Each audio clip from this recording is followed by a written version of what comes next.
Well, thank you for asking me to come and say a few words about SERA in this 50th year. It's very exciting to feel that it continues on. I was lucky enough to come to a conference in St Andrews in 1984, I think, when I just graduated with a master's from University of Edinburgh. And I'd written one previous research paper. It was suggested I did a poster. So I did a poster on my master's topic of preschool educational home visitors to children with additional needs. I was very excited about it. It was in St Andrews. It was very impressive building. And I will always remember feeling very new and very welcome. And then I think a long time elapsed before I became very active in SERA again.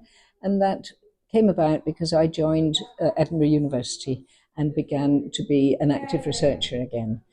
And that would be around about 1990, 1993. So at that time, I then took an interest in the SERA conferences. I came and presented quite regularly, and I ended up on the committee. And I stayed on the committee, I think people do, for a long time. And it's a joy today to see old friends like Stephen McKinney and Stephen Day and John McQueen and Michael, who used to do all the technical work for us at conferences. I ended up as a vice president, but I thought very carefully about it, and my circumstances at the time, I felt I didn't want to step up to be president. Sometimes I have some regrets about that. But one of the abiding memories, good memories, positive memories I have of SERA is working with Margaret Ritchie, who helped us with the conference organisation for several years, and with John McQueen to pull off a conference at I think it was called the George's Hotel in Perth.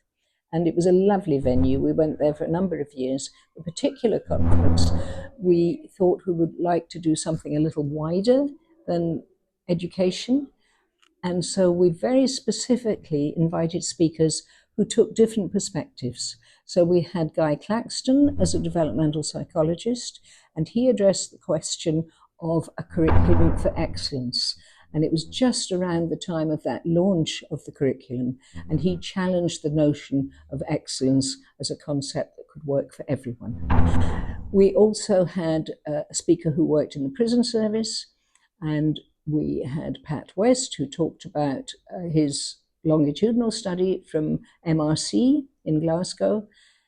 And we also had Pazzi Salberg, who's become quite an international name and has written quite recently on the importance of play, which is at the heart of what the Early Years Network advocates.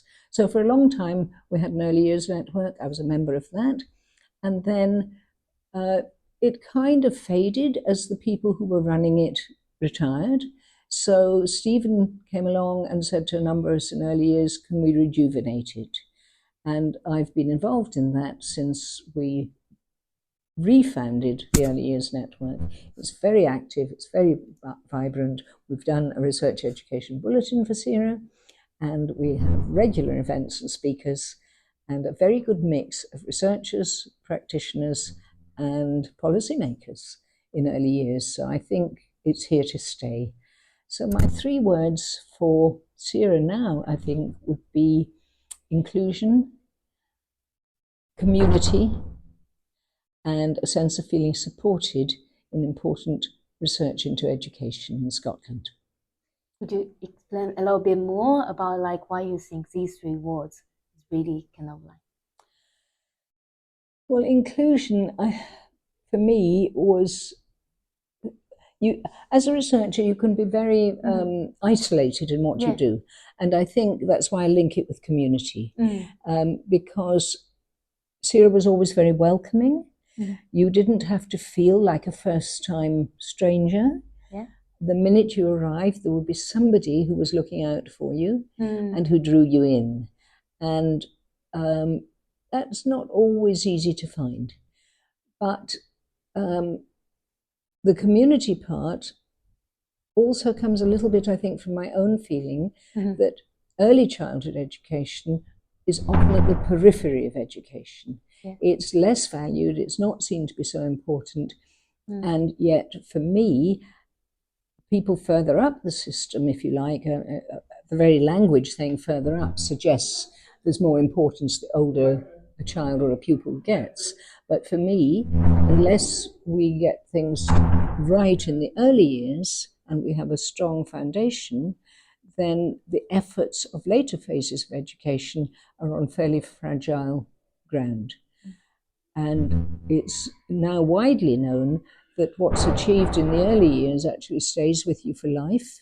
So a positive start, all the agendas of things like closing the attainment gap for children in poverty and so on, all of that is absolutely crucial, and Scotland needs to go on working at that with investment not just from the early years sector, but from the other phases of education as well.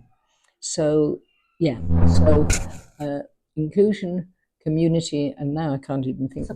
Support, yeah. Well, support. I think I've said that. I think the networks support a lot of good work and collaboration. Thank you.